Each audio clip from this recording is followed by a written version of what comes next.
ঢাকার পথে প্রধান উপদেষ্টা ডক্টর ইউনূস। বিমানবন্দরে স্বাগত জানাবেন সেনাপ্রধান। কাল রাত ৮টায় অন্তর্বর্তী সরকারের শপথ। কালকে আমরা শপথ গ্রহণের জন্য যথাসাধ্য চেষ্টা করছি, রাত্রেবেলা রাত ৮টার দিকে করতে পারি। শ্রম আইন লঙ্ঘনের মামলায় ডক্টর ইউনূস সহ ৪ জনের সাজা বাতিল। বিজয় যেন হাতছাড়া না হয়, সতর্ক থাকার তাগিদ। দীর্ঘদিন পর খালেদা জিয়ার বক্তব্যে উচ্ছ্বসিত নেতাকর্মীরা। বিএনপির সমাবেশ যেন জনসমুদ্র, বিরোধ ভুলে যাওয়ার আহ্বান। দ্রুততম সময়ের মধ্যে নির্বাচিত সরকারের হাতে ক্ষমতা হস্তান্তরের প্রস্তাব। ঐক্যবদ্ধ থাকার আহ্বান তারেক রহমানের। আমাদেরকে মনে রাখতে হবে, বাংলাদেশে ভূখণ্ডে বসবাসকারী প্রত্যেকটি মানুষের একটি পরিচয়, সেটি হচ্ছে আমরা বাংলাদেশী। স্বৈরাচারী হাসিনার মন্ত্রী হাসান মাহমুদ পাচার করেছেন হাজার কোটি টাকা। দুর্নীতিবাজ পলকের সম্পদের পাহাড়। এবং রাষ্ট্রপতির সাথে সাক্ষাৎ। নবনিযুক্ত আইজিপির ২৪ ঘন্টার মধ্যে পুলিশ সদস্যদের কাজে ফেরার নির্দেশ। দর্শক, সংবাদরাতে দেখছিলেন AKS-TMT 12 সংবাদ শিরোনাম। পুরো সংবাদ জুড়ে আপনাদের সাথে থাকবো আমি কানিজ লাবণী। দর্শক, এবার চলে যাচ্ছে বিস্তারিত সংবাদে। কোনো প্রকার ভুলের কারণে এই বিজয় যেন হাতছাড়া হয়ে না যায়, সেই জন্য বর্তমান পরিস্থিতিতে দেশবাসীকে শান্ত থাকার আহ্বান জানিয়েছেন অন্তর্বর্তী সরকারের প্রধান, নোবেল বিজয়ী অর্থনীতিবিদ ডক্টর মোহাম্মদ ইউনূস। দেশবাসীর উদ্দেশ্যে এক বক্তব্যে তিনি এই সতর্কবার্তা উচ্চারণ করেন। ফ্রান্সের প্যারিসে চিকিৎসা শেষে এমিরেটসের একটি ফ্লাইটে দেশের পথে ডক্টর ইউনূস। ঢাকায় পৌঁছাবেন কাল দুপুরে। শামীম আক্তারের রিপোর্ট।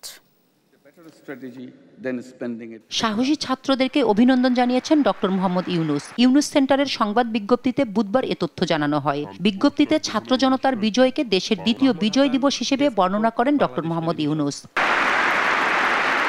বার্তায় ডক্টর মোহাম্মদ ইউনূস সবাইকে শান্ত থাকার অনুরোধ জানান। বলেন, এমন কোনো পরিস্থিতি সৃষ্টি করা যাবে না যাতে কোনো প্রকার ভুল হয়ে বিজয় হাতছাড়া হয়ে যায়। এই বার্তায় তিনি বর্তমান পরিস্থিতিতে সবাইকে হিংসা পরিহার করে শান্ত থাকার আহ্বান জানান। জনগণের স্থাবর অস্থাবর সম্পত্তি বিনষ্ট থেকে বিরত থাকার আহ্বান জানান ডক্টর মোহাম্মদ ইউনূস। বিবৃতিতে বাংলাদেশকে বিপুল সম্ভাবনার দেশ উল্লেখ করে পরবর্তী প্রজন্মের জন্য দেশকে এগিয়ে নিয়ে যাওয়াই সবার প্রধান কাজ হিসেবে উল্লেখ করেন। দেশবাসীর প্রতি এই বার্তায় সহিংসতাকে সবার শত্রু চিহ্নিত করে নতুন শত্রু সৃষ্টি না করার আহ্বান জানান ডক্টর মোহাম্মদ ইউনূস। বৃহস্পতিবার এমিরেটসের একটি ফ্লাইটে দুপুর ২টার পর তার দেশে ফেরার কথা রয়েছে বলে জানিয়েছেন তার আইনজীবী। অন্যদিকে মঙ্গলবার রাতে বৈষম্য বিরোধী ছাত্রদের সমন্বয়কেরা রাষ্ট্রপতি ও ৩ বাহিনীর প্রধানের সঙ্গে বৈঠক করে নোবেল বিজয়ী অর্থনীতিবিদ ডক্টর মোহাম্মদ ইউনূসকে অন্তর্বর্তী সরকারের প্রধান করার সিদ্ধান্তের কথা জানান। মহামান্য রাষ্ট্রপতিও সম্মতি দিয়েছেন ডক্টর মোহাম্মদ ইউনূসকে প্রধান করেই অন্তর্বর্তীকালীন সরকার দ্রুত সময়ের মধ্যে গঠন করা হবে। শামীমা আক্তার, দেশ টিভি, ঢাকা। কাল রাত ৮টায় অন্তর্বর্তী সরকারের শপথ অনুষ্ঠানের আয়োজন করা হচ্ছে জানিয়েছেন সেনাবাহিনী প্রধান জেনারেল ওয়াকারুজ্জামান। বিকেলে সেনানিবাসে এক সংবাদ সম্মেলনে তিনি জানান, অন্তর্বর্তী সরকারের আকার হতে পারে ১৫ জনের। ডক্টর ইউনূসকে সব ধরনের সহায়তা করবে সশস্ত্র বাহিনী বলেও আশ্বস্ত করেন সেনাপ্রধান। আরও জানাচ্ছেন ফখরুল ইসলাম। সমসাময়িক ও আইনশৃঙ্খলা পরিস্থিতি নিয়ে সেনানিবাসে বিকেলে বৈঠকে বসেন সেনা, নৌ ও বিমান বাহিনী প্রধান। বৈঠক শেষে বেরিয়ে এসে গণমাধ্যমে সেনা প্রধান জানান, আইনশৃঙ্খলা পরিস্থিতির উন্নতি হচ্ছে। আগামী ৩-৪ দিনের মধ্যে পরিস্থিতি আরও উন্নতির আশা তার। এবং বিভিন্ন জায়গায় ঢাকার বাইরে যে সমস্ত লুটতরাজ অপরাধ সংগঠিত হচ্ছে ওগুলো প্রতিহত করার জন্য আমি তাদেরকে অনুরোধ করেছিলাম এবং তারা সেই কাজও করছে এবং আমি নিশ্চিত যে আমরা সবাই মিলে একটা সুন্দর আবার স্বাভাবিক পরিস্থিতিতে আমরা ফেরত চলে আসতে পারবো। গত কয়েকদিনের সহিংস পরিস্থিতি নিয়ে কথা বলেন সেনাপ্রধান। জানান, অন্যায়ের সাথে জড়িতদের ছাড় দেওয়া হবে না। আমি জনগণকে আহ্বান করব এ ধরনের গুজবে যেন কান না দেয়। আমরা একটা চমৎকার পরিবেশে সুন্দরভাবে সবাই মিলে আমরা কাজ করে যাচ্ছি। আমি আপনাদের নিশ্চিত করতে চাচ্ছি যে সেনাবাহিনী, নৌবাহিনী, বিমান বাহিনী সর্বদা জনগণের সাথে আছে এবং থাকবে। এ সময় সেনাপ্রধান ওয়াকারুজ্জামান জানান, অন্তর্বর্তীকালীন সরকারের শপথ অনুষ্ঠানের প্রস্তুতি নেওয়া হয়েছে। বৃহস্পতিবার রাত 8টায় হতে পারে শপথ। অন্তর্বর্তীকালীন সরকারের আকার হতে পারে 15 জন। আপনারা জানেন যে আমরা কেয়ারটেকার গভর্নমেন্টের প্রধান ডক্টর ইউনূসকে আমরা নির্বাচন করেছি অনেক আলোচনা করে, এবং উনি এখন আমাদের চিফ অ্যাডভাইজার। কালকে আসবেন, কালকে হয়তো দুপুরে উনি এসে পৌঁছাবেন, আমি ওনাকে রিসিভ করতে যাব। আমরা ওনাকে সর্বতোভাবে সহায়তা করব। কালকে আমরা শপথ গ্রহণের জন্য যথাসাধ্য চেষ্টা করছি, রাত্রেবেলা রাত 8টার দিকে করতে পারি। দেশব্যাপী ট্রাফিকের ভূমিকায় শিক্ষার্থীরা, বিষয়টি নজর এড়ায়নি সেনাপ্রধানের। শিক্ষার্থীদের এই উদ্যোগকেও প্রশংসায় ভাসিয়েছেন সেনাপ্রধান। আর আমি দেখলাম যে স্টুডেন্ট এবং ভলেন্টিয়ার্সরা অত্যন্ত চমৎকার কাজ করছে। আমরা আনসার ভিডিপিকেও কাজে লাগিয়েছি, এবং আমি তো বললাম যে ছাত্ররা আমাদের সাহায্য করছে বিভিন্ন গ্রামে গঞ্জে। তারা এই কাজগুলোর মাধ্যমে, তাদের উপস্থিতির মাধ্যমে আমাদের সাহায্য করছে, এবং বিএনসিসিকেও আমরা এটা করতে আমরা হয়তো এমপ্লয় করব এই কাজে। এই সময় সেনাপ্রধান ওয়াকারুজ্জামান জানান, পুলিশের পুনর্গঠন কাজ চলছে, আর দায়িত্বশীল ভূমিকা রাখায় গণমাধ্যমের প্রতি কৃতজ্ঞতা জানান তিনি। ফখরুল ইসলাম, দেশ টিভি, ঢাকা। দীর্ঘ সময় পর বিএনপির সমাবেশে বক্তব্য রাখলেন সাবেক প্রধানমন্ত্রী ও দলের চেয়ারপারসন বেগম খালেদা জিয়া। দলীয় প্রধানের বক্তব্যে উচ্ছ্বসিত সমাবেশে আসা নেতাকর্মীরা। এ সময় বেগম জিয়া বলেন, ছাত্র তরুণরা নতুন সম্ভাবনা তৈরি করেছে, তারাই আগামী দিনের ভবিষ্যৎ। মাজহারুল ইসলামের রিপোর্ট। এ যেন এক দীর্ঘ প্রতীক্ষার অবসান। দীর্ঘ সময় পর দলীয় সমাবেশে বক্তব্য রাখেন বিএনপির চেয়ারপারসন বেগম খালেদা জিয়া। বক্তব্যের শুরুতেই ছাত্র গণ অভ্যুত্থানে নিহত হওয়া শহীদদের প্রতি শ্রদ্ধা জানান তিনি। আন্দোলন সংগ্রাম ও ত্যাগের মধ্য দিয়ে আমরা ফ্যাসিবাদী অবৈধ সরকারের কাছ থেকে মুক্তি পেয়েছি। আমি আন্তরিক ধন্যবাদ জানাতে চাই আমাদের বীর সন্তানদের, যারা মরণপণ সংগ্রাম করে এই অসম্ভবকে সম্ভব করেছে। শত শত শহীদদের জানাই শ্রদ্ধা। বলেন, ছাত্র জনতাই বিজয় এনে দিয়েছে, তারাই জাতির ভবিষ্যৎ।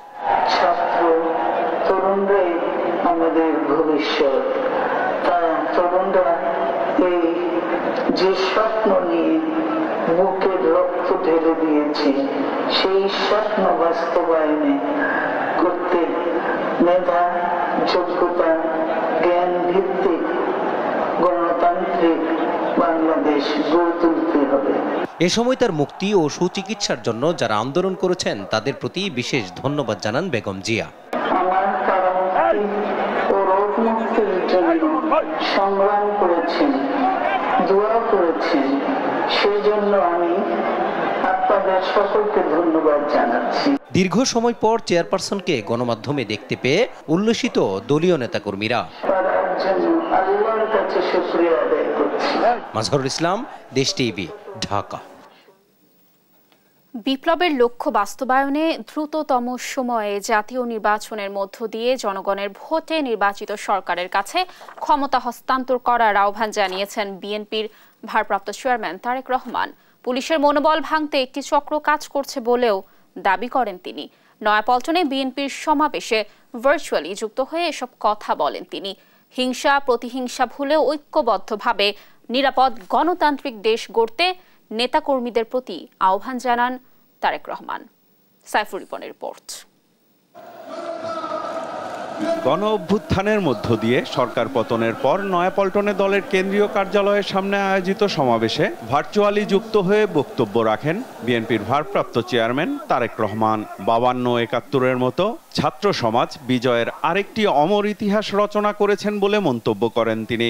দেশের ছাত্র সমাজ বিজয়ের নতুন আরেকটি অমর ইতিহাস রচনা করেছেন।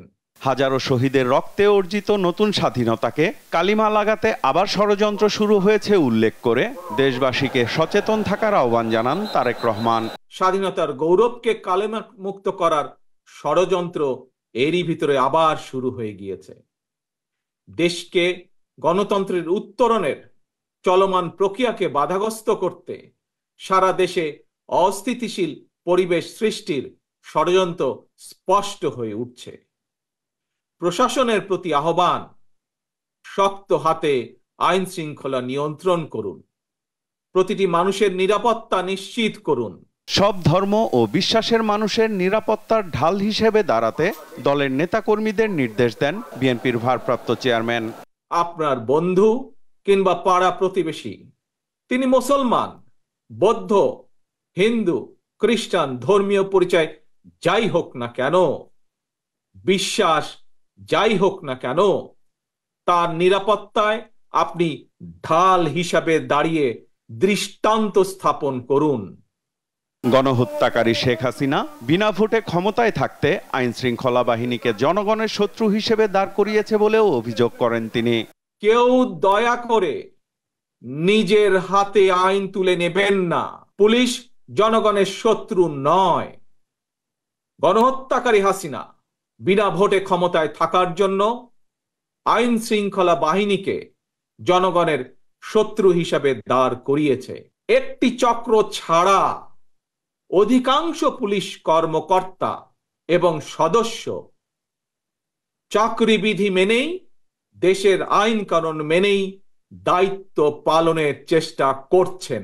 বিপ্লবের লক্ষ্য বাস্তবায়নে দাবি করেন দ্রুততম সময়ে জাতীয় নির্বাচনের মধ্য দিয়ে জনগণের সরকারের হাতে ক্ষমতা হস্তান্তরের। ছাত্র জনতার এই রক্ত ঝরা বিপ্লবের চূড়ান্ত লক্ষ্য একটি বৈষম্যহীন গণতান্ত্রিক বাংলাদেশ। তাই বিপ্লবের লক্ষ্য বাস্তবায়নে দ্রুততম সময়ের মধ্যে জাতীয় নির্বাচন অনুষ্ঠান করতে হবে। হিংসা প্রতিহিংসা নয়, মুক্তিযুদ্ধের মূল মন্ত্রে দুর্নীতিমুক্ত, নিরাপদ ও গণতান্ত্রিক দেশ গড়ার শপথ নিতে নেতাকর্মীদের প্রতি আহ্বান জানান বিএনপির ভারপ্রাপ্ত চেয়ারম্যান। জনগণকে সঙ্গে রাখবেন, কারণ জনগণই বিএনপির সকল ক্ষমতার উৎস। সাইফুল রিপন, দেশ টিভি, ঢাকা। গণঅভ্যুত্থানের মধ্য দিয়ে আসা বিজয় সুসংহত করাই এখন মূল কাজ বলে মন্তব্য করেছেন বিএনপি মহাসচিব মির্জা ফখরুল ইসলাম আলমগীর। অন্তর্বর্তী সরকার গঠনে আর সময় ক্ষেপণ না করার তাগিদ দেন তিনি। এ সময় যে কোনো অশুভ শক্তিকে মোকাবিলার দৃঢ় প্রত্যয় ব্যক্ত করেন বিএনপির নীতি নির্ধারকরা। দর্শক, সাইফুল রিপনের আরও একটি রিপোর্ট। নয়াপল্টনে দলের কেন্দ্রীয় কার্যালয়ের সামনে আয়োজিত সমাবেশ পরিণত হয় জনসমুদ্রে। জনসমুদ্রে আসা নেতাকর্মীরা প্রত্যয় জানান সর্বোচ্চ ত্যাগের বিনিময়ে যে গণ অভ্যুত্থান তা বৃথা যেতে দেবেন না তারা। এই খুনি স্বৈরাচারী হাসিনা সরকার যেমনি ভাবে পতন হয়েছে, সবাই শিক্ষা নেওয়া উচিত। আমাদের এক থেকে এই স্বাধীনতা, আজকে দ্বিতীয় স্বাধীনতাকে রক্ষা করতে হবে, দেশকে রক্ষা করতে হবে। বিএনপির শীর্ষ নেতারা বলেন গণতন্ত্র প্রতিষ্ঠার চলমান লড়াইকে বিপদগামী করতে এখনো বিগত সরকারের সুবিধাভোগীরা নানাভাবে চেষ্টা করছে। এই যে সফল লড়াই, এই লড়াইকে বিপদগামী করার জন্য চক্রান্তকারীরা, বিগত সরকারের সুবিধাভোগীরা নানাভাবে চেষ্টা করছে। রাজনৈতিক অধিকার, সাংবিধানিক অধিকার নিশ্চিত করতে হবে। কোন দলে, কোন গোষ্ঠীর স্বার্থ সংরক্ষণে বাংলাদেশের রাজনীতি পরিচালিত হতে পারবে না। যে কোনো অশুভ শক্তিকে মোকাবেলা করার দৃঢ় প্রত্যয় জানান বিএনপির নীতি নির্ধারকরা।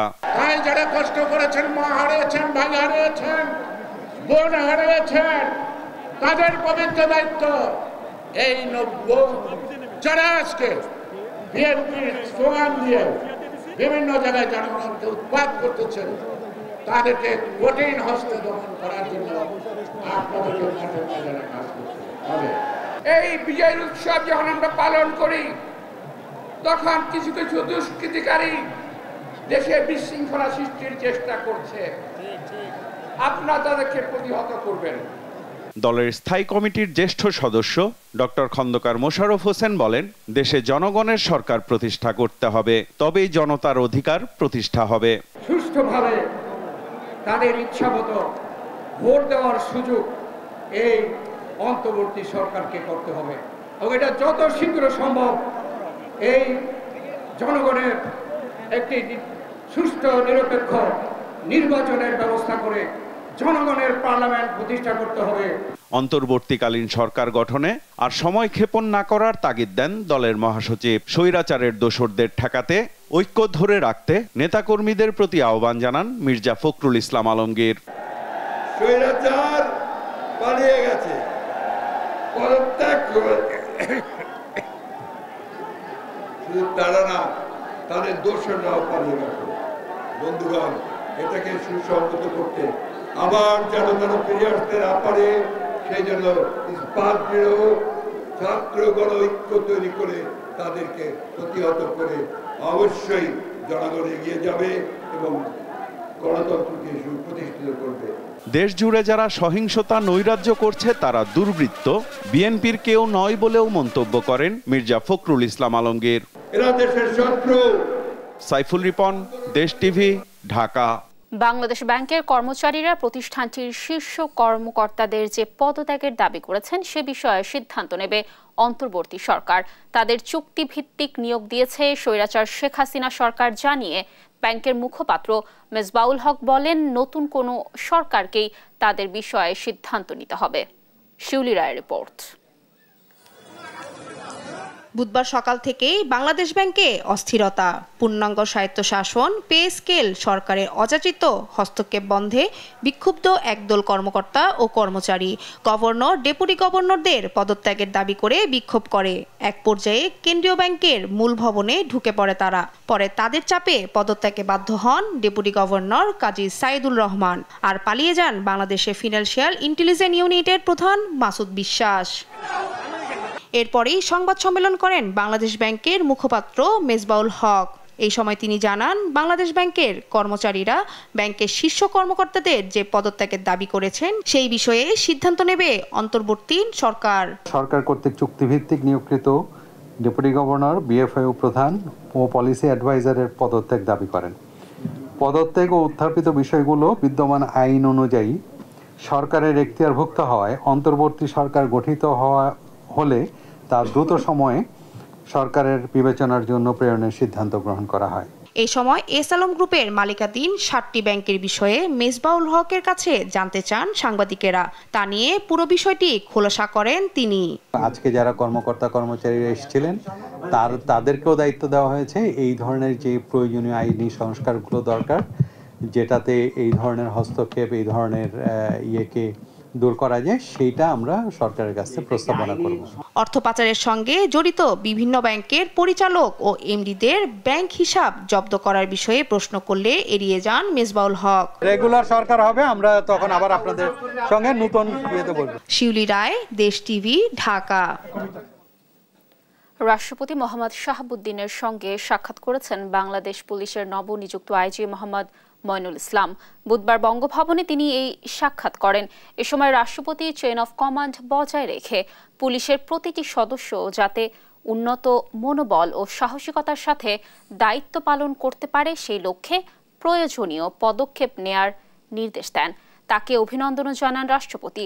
যে কোনো অরাজক পরিস্থিতি ও লুটতরাজ বন্ধে পুলিশকে কঠোর পদক্ষেপ নেয়ার নির্দেশনাও দেন তিনি। এদিকে 24 ঘন্টার মধ্যে পুলিশ সদস্যদের কাজে ফেরার নির্দেশ দিয়েছেন নতুন আইজিপি।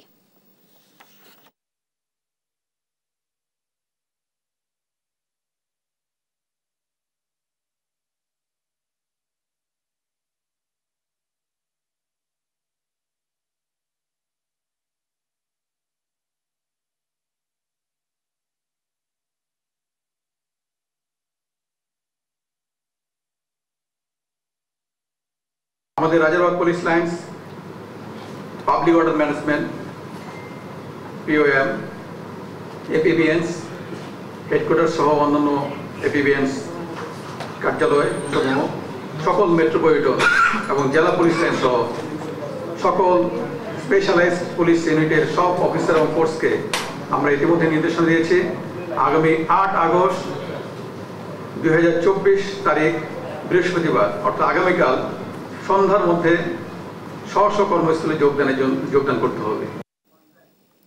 সরকার পতনের পর প্রশাসনের প্রাণকেন্দ্র সচিবালয়ে আজও ভিড় জমিয়েছেন পদোন্নতি বঞ্চিত বিএনপি জামায়াতপন্থী কর্মকর্তা কর্মচারীরা। দুপুরে জনপ্রশাসন মন্ত্রণালয়ের লাইব্রেরিতে একত্রিত হন পদোন্নতি বঞ্চিত এসব কর্মচারীরা। এ নিয়ে পরে সাংবাদিকদের সাথে কথা বলেন জনপ্রশাসন মন্ত্রণালয়ের সিনিয়র সচিব মোহাম্মদ মেজবাউদ্দিন চৌধুরী। তিনি বলেন, প্রধানমন্ত্রীর অনুপস্থিতিতে নির্বাহী দায়িত্ব পালন করছেন রাষ্ট্রপতি। দেশের সাংবিধানিক কোনো শূন্যতা নেই বলেও স্পষ্ট করেন তিনি। আমাদের মহামান্য রাষ্ট্রপতি আছেন, তিনি এখন আমাদের নির্বাহী প্রধান হিসেবেও দায়িত্ব পালন করছেন। সুতরাং শূন্যতা আছে যেটা এটা আসলে ঠিক নয়। আমাদের যে কাজগুলো আছে যেগুলো খুবই জরুরি ভিত্তিতে আমাদের কাজ করতে হচ্ছে, আমরা মহামান্য রাষ্ট্রপতির নির্দেশনা নিয়ে আমরা সেগুলো কাজ করছি। সুতরাং সিদ্ধান্ত গ্রহণের ক্ষেত্রে কোনো ধরনের লিমিটেশন, বড় ধরনের লিমিটেশন আছে বলে আমি মনে করি না। আমরা আছি, আমাদের জনপ্রশাসন মন্ত্রণালয় সহ আমাদের সকল মন্ত্রণালয় বিভাগ সচিব মহোদয়রা কাজ করছেন এবং আমাদের সকল কর্মকর্তা কর্মচারী তারাও সকলের কাজে আছে। পালাতে গিয়ে এয়ারপোর্টে আটক হলেন সাবেক পররাষ্ট্রমন্ত্রী হাসান মাহমুদ। গণঅভ্যুত্থানে উৎখাত হওয়া আওয়ামী লীগ সরকারের মন্ত্রীদের মধ্যে হাসান মাহমুদ নানা মন্তব্যের জন্য হন বিতর্কিত। টানা 4 মেয়াদে বিভিন্ন গুরুত্বপূর্ণ মন্ত্রণালয়ের মন্ত্রিত্ব পেয়ে হাসান মাহমুদ ও তার পরিবার এখন কয়েক হাজার কোটি টাকার মালিক।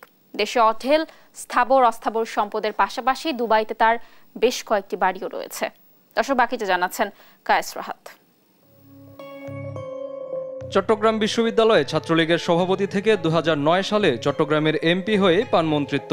জনরোষে উৎখাতের শিকার আওয়ামী লীগ সরকারের টানা প্রায় 16 বছরের শাসনামলের পুরোটাই বিভিন্ন মন্ত্রণালয়ের মন্ত্রিত্ব পান এই হাসান মাহমুদ। সবশেষ সরকার উৎখাত হলে মঙ্গলবার পালিয়ে বিমানবন্দর পার হতে চাইলে আটক হন সাবেক এই পররাষ্ট্রমন্ত্রী। হাসান মাহমুদ আওয়ামী লীগ সরকারের সবচেয়ে বেশি সুবিধাভোগী মন্ত্রী হয়ে কামিয়েছেন কয়েক হাজার কোটি টাকা। চট্টগ্রামে কয়েকশো কোটি টাকায় 3টি 15 তলার বিল্ডিং গড়েন হাসান মাহমুদ। রাজধানীর পিঙ্ক সিটিতেও গড়েন আরও 3টি বাড়ি। এফডিসির পাশে কেনেন 100 কোটি টাকা মূল্যের বিশাল বাণিজ্যিক প্লট। শুধু দেশে সম্পদ গড়েননি, সম্পদ পাচারেও সিদ্ধহস্ত হাসান মাহমুদ। আরব আমিরাত দুবাইয়ের আজমান এলাকার একটি পুরো ল্যান্ড কিনে গড়েন বেশ কয়েকটি বাড়ি। এখানেও দেশ থেকে হাজার কোটি টাকা পাচার করে গড়েন এইসব সম্পত্তি। তথ্যমন্ত্রী থাকাকালে বিটিভির ঠিকাদার সহ বিভিন্ন কাজ থেকে হাতিয়ে নেন শত শত কোটি টাকা। বন পরিবেশ মন্ত্রী থাকাকালে নিয়োগ, বদলি ও বন উজাড় করে হাতিয়েছেন কয়েকশো কোটি টাকা। হাসান মাহমুদ বিপুল অর্থে একটি বেসরকারি ব্যাংকের পরিচালক শেয়ার কিনেন নিজের ভাইয়ের নামে। সংখ্যালঘু সম্প্রদায়ের সম্পত্তি দখলেও পিছিয়ে নেই হাসান মাহমুদ। চট্টগ্রামের রাঙ্গুনিয়ায় হিন্দু ও বৌদ্ধদের কয়েক একর সম্পত্তি দখল করে নেন হাসান মাহমুদ ও তার ভাই। হাসান মাহমুদ মন্ত্রিত্ব পেয়ে নানা বিতর্কিত মন্তব্যের জন্যও দেশজুড়ে সমালোচিত হন। সম্পদ পাচার ও নানা বিতর্কের জন্ম দেয়া মন্ত্রী হাসান মাহমুদ তথ্যমন্ত্রী থাকাকালে গানও গাইতেন। বিতর্কিত হাসান মাহমুদ বন, পরিবেশ ও তথ্য মন্ত্রণালয়ে টানা 16 বছর মন্ত্রীর দায়িত্ব পালন করেন। দেশজুড়ে ছাত্র অভ্যুত্থানের মুখে শেখ হাসিনা দেশ ছেড়ে পালালে পরের দিন পালাতে গিয়ে বিমানবন্দরে আটক হন হাসান মাহমুদ। কায়েস রাহাত, দেশ টিভি, ঢাকা।